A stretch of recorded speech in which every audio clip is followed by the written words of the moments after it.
ओम शांति।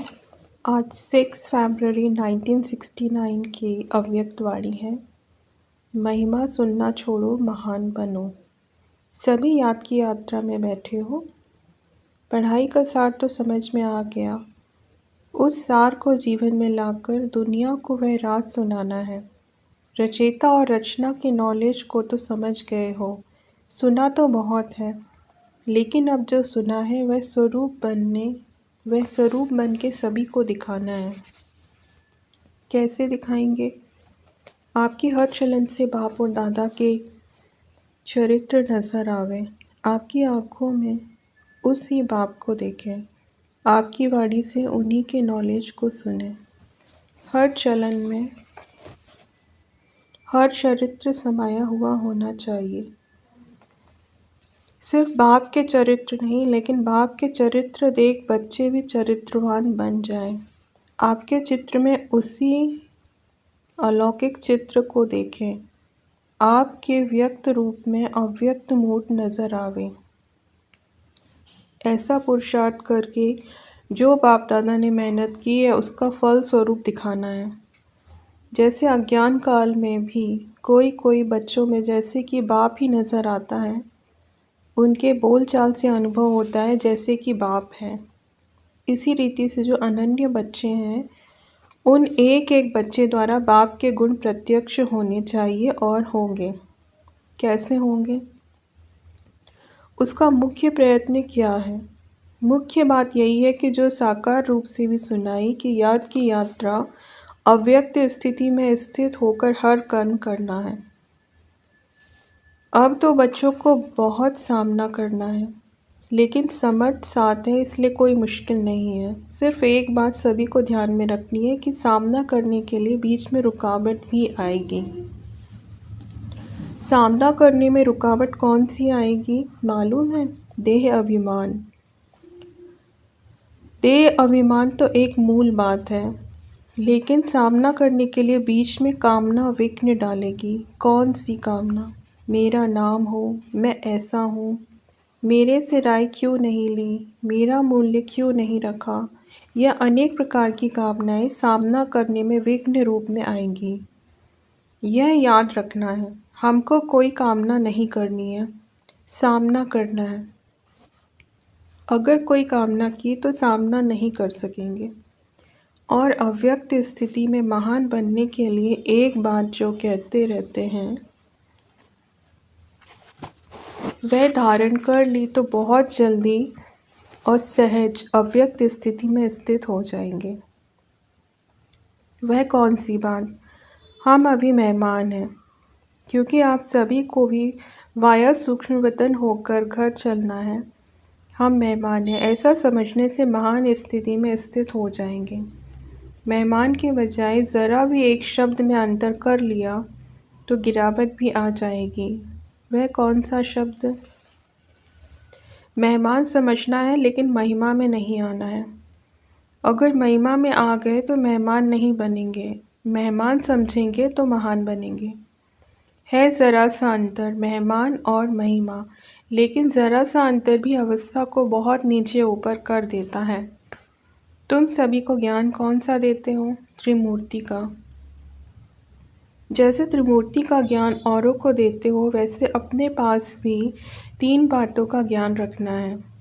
3 बातें छोड़ो और 3 बातें धारण करो। जब यह 3 बातें छोड़ेंगे तब ही स्वरूप में स्थित होंगे। सर्विस में सफलता भी होगी। बताओ कौन सी 3 बातें छोड़ना है जो सर्विस में विघ्न डालती हैं? एक तो कभी भी कोई बहाना नहीं देना। दूसरा, कभी भी किससे सर्विस के लिए कहलाना नहीं। तीसरा, सर्विस करते कभी मुरझाना नहीं। बहाना, कहलाना और मुरझाना, यह 3 बातें छोड़नी है। और फिर कौन सी 3 बातें धारण करनी है? त्याग, तपस्या और सेवा। यह 3 बातें धारणा में चाहिए। तपस्या अर्थात याद की यात्रा। सर्विस के बिना भी जीवन नहीं बन सकती। इन दोनों बातों की सफलता त्याग के बिना नहीं हो सकती। इसलिए 3 बातें छोड़नी है और 3 बातें धारण करनी है। अगर इन 3 बातों की धारणा हुई तो क्या बन जाएंगे? जो आपका गायन है ना, वही स्वरूप बन जाएंगे। यहाँ आबू में भी आपका गायन है, किस रूप में और कौन सा रूप यादगार का है। तपस्या के साथ साथ और भी कोई मुख्य रूप का यादगार है। जिन्होंने दिलवाड़ा मंदिर ध्यान से देखा होगा उन्हें याद होगा, जैसे तपस्वी हैं तो त्रिनेत्री भी हैं। त्रिनेत्री के साथ साथ याद त्रिमूर्ति की है। तो जैसा यादगार है त्रिनेत्री का, ऐसा बनना है। तीसरा नेत्र कौन सा है? ज्ञान का। ज्ञान का तीसरा नेत्र ही यादगार के रूप में दिखाया है। तपस्वी और त्रिनेत्री। तीसरा नेत्र कायम होगा तब ही तपस्वी बन सकेंगे। अगर ज्ञान का नेत्र गायब हो जाता है तो तपस्या भी नहीं रह सकती। इसलिए अब त्रिमूर्ति शब्द को भी याद करके धारणा में चलेंगे तो वह बन जाएंगे। जो शक्तियों का गायन है, जो प्रभाव है, वह देखने में आएगा। अभी गुप्त है। अभी तक शक्तियाँ गुप्त क्यों हैं? क्योंकि अभी तक अपने स्वमान, अपनी सर्विस और अपनी श्रेष्ठताएं अपने से ही गुप्त हैं। अपने से ही गुप्त होने के कारण सृष्टि से भी गुप्त हैं। जब अपने में प्रत्यक्षता आएगी तब सृष्टि में भी प्रत्यक्षता होगी। अभी शिवरात्रि का जो पर्व आ रहा है उनको और भी धूमधाम से मनाना है। बड़े उमंग और उल्लास से परिचय देना है, क्योंकि बाप के परिचय में बच्चों का परिचय भी आ जाता है। बच्चे बाप का परिचय देंगे तो बाप फिर अव्यक्त में बच्चों का परिचय, बच्चों का साक्षात्कार आत्माओं को कराते रहेंगे। तो इस शिवरात्रि पर कुछ नवीनता करके दिखानी है। क्या नवीनता करेंगे? अब तक जो भाषण किए वह यथा योग यथा शक्ति तो करते रहते हो, लेकिन अब खास शक्ति रूप से भाषण करने हैं। शक्ति रूप का भाषण क्या होता है? ललकार करना। क्या ललकार करेंगे? और ही ज़ोर शोर से समय की पहचान दो और उनको बार बार सुनाओ कि यह बाप का कर्तव्य अब जास्ती समय नहीं है। कुछ तो हाथ से गवा दिया, लेकिन जो कुछ थोड़ा समय रहा है उनको भी गवा ना दो।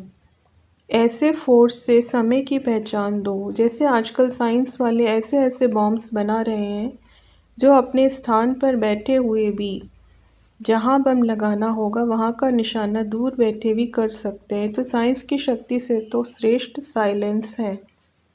जैसे वह साइंस के लोग गोले बनाते हैं, वैसे अब शक्तियों को साइलेंस की शक्ति से गोले फेंकने हैं। शुरू शुरू में शक्तियों की ललकार ही चलती थी, अभी शुरू जैसी ललकार नहीं है। अभी विस्तार में पड़ गए हैं। विस्तार में पड़ने से ललकार का रूप गुप्त हो गया है। अभी फिर से बीज रूप अवस्था में स्थित होकर ललकार करो।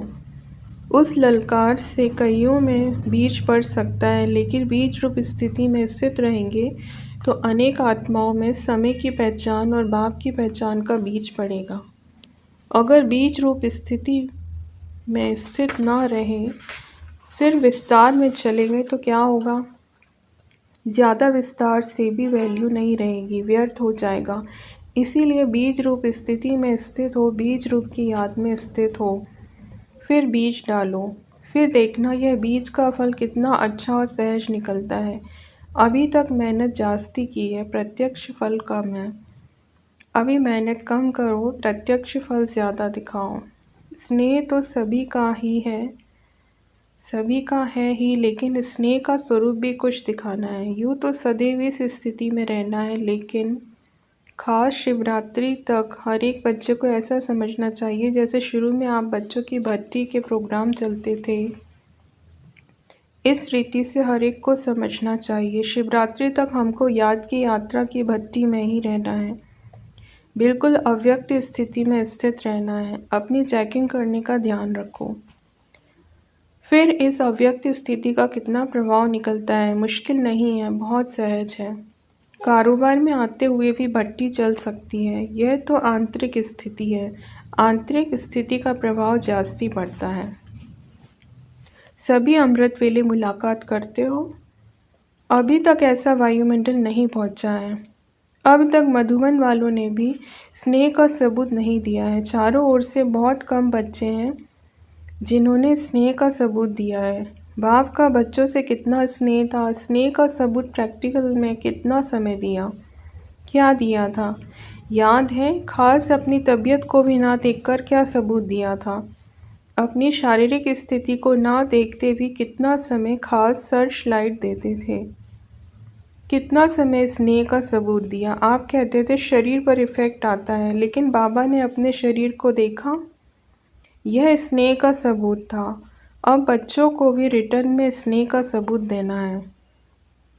जो कर्म करके दिखाया वही करना है। अमृत वेले जैसे साकार रूप में करके दिखाया वैसे ही बच्चों को करना चाहिए, नहीं तो अब तक यही रिजल्ट देखी है।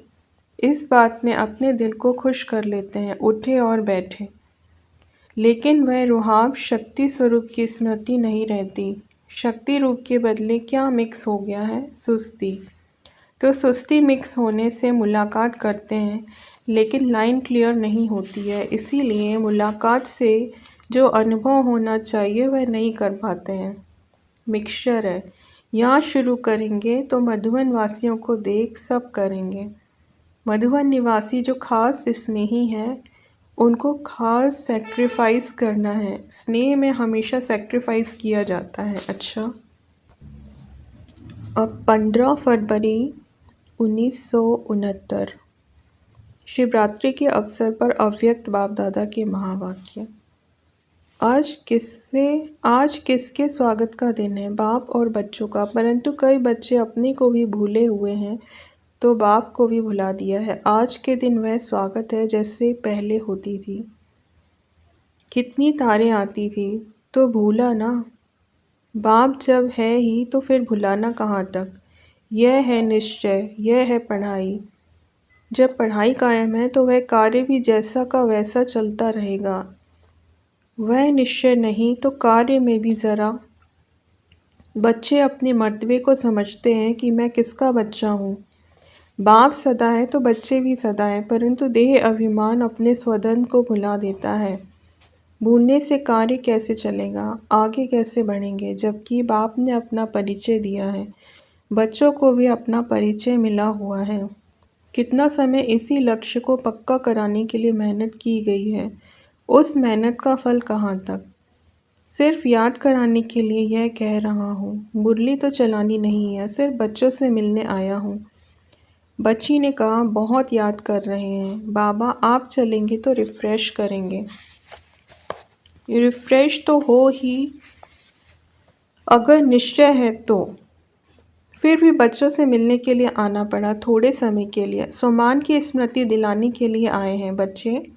सदैव अपने को सौभाग्यशाली समझें। सदा सौभाग्यशाली उनको कहा जाता है जिनका बाप, टीचर और सद्गुरु से पूरा कनेक्शन, पूरी लग्न है। कन्या की सगाई के बाद क्या होता है? पति के साथ लग्न लग जाती है, तब उसको कहते हैं सदा सुहागिन। परंतु वह कहाँ तक सुहागिन है? अंदर में क्या भरा पड़ा है? कन्या 100 ब्राह्मणों से उत्तम गिनी जाती है। सगाई करने के बाद अशुद्ध बनने कारण आंतरिक अभागिन है।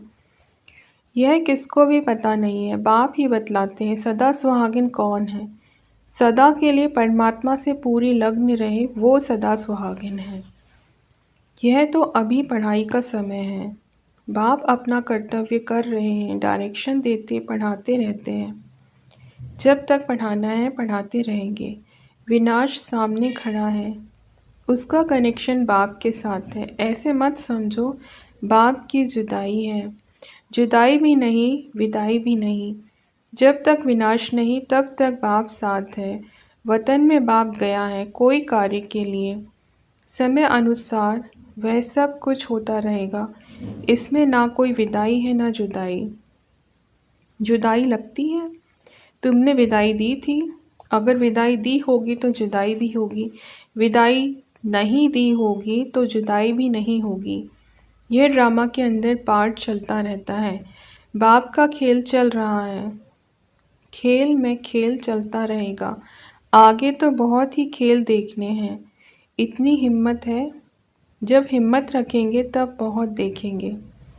आगे बहुत कुछ देखना है, परंतु कदम को संभाल संभाल कर चलाना है। अगर संभल कर नहीं चलेंगे तो कहाँ खड्डा भी आ जाएगा, एक्सीडेंट भी हो पड़ेंगे। बच्चों से मिलने के लिए थोड़े समय के लिए आया हूँ। बहुत कार्य करना है, वतन से बहुत कुछ करना पड़ता है। बच्चों की भी दिल पूरी करनी पड़ती है, तो भक्तों की भी दिल पूरी करनी पड़ती है। सभी कार्य संगम पर ही होते हैं। बाप का परिचय मिला, खजाना लॉटरी मिली। अभी बच्चों की सर्विस पूरी की, वतन से अभी सबकी करनी है। बच्चे सगे भी हैं तो लगे भी हैं, सर्विस तो सबकी करनी है। सवेरे भी आकर दृष्टि से परिचय दे दिया, दृष्टि द्वारा सर्च लाइट दे सभी को सुख देना बाप का कर्तव्य है। अभी तो सभी को म्यूज़ियम की सर्विस करनी है। सबको बाप का परिचय देना है। बाप ने जो सर्विस के चित्र बनवाए हैं उस पर सर्विस करनी है। अंगुली देने से पहाड़ उठता है ना, यही गायन है। गोप गोपियों ने अंगुली से पहाड़ उठाया, अंगुली नहीं देंगे तो पहाड़ नहीं उठेगा। सृष्टि पर आत्माओं का उद्धार कर वह पहाड़ उठाकर फिर साथ ले जाना है। समूह होता है ना, अंत में समूह बनकर सभी के साथ रहना है। पहले पहले साक्षात्कार में लाल लाल समूह देखा था, तब तो समझ में नहीं आया, परंतु अब वही आत्माओं का समूह है जिनको साथ ले जाने का ड्रामा के अंदर प्रोग्राम है। सभी की सर्विस करनी है। अच्छा, सवेरे उठकर बाप की याद में रहेंगे, क्योंकि उस समय बाप सभी को याद करते हैं। उस समय कोई कोई बच्चे दिखाई नहीं पड़ते हैं, ढूंढना पड़ता है। भल अकेले रीति याद करते हैं, परंतु संगठन के साथ भी ज़रूर चलना है। जितना याद में रहेंगे उतना ही बाप के नज़दीक होते जाएंगे।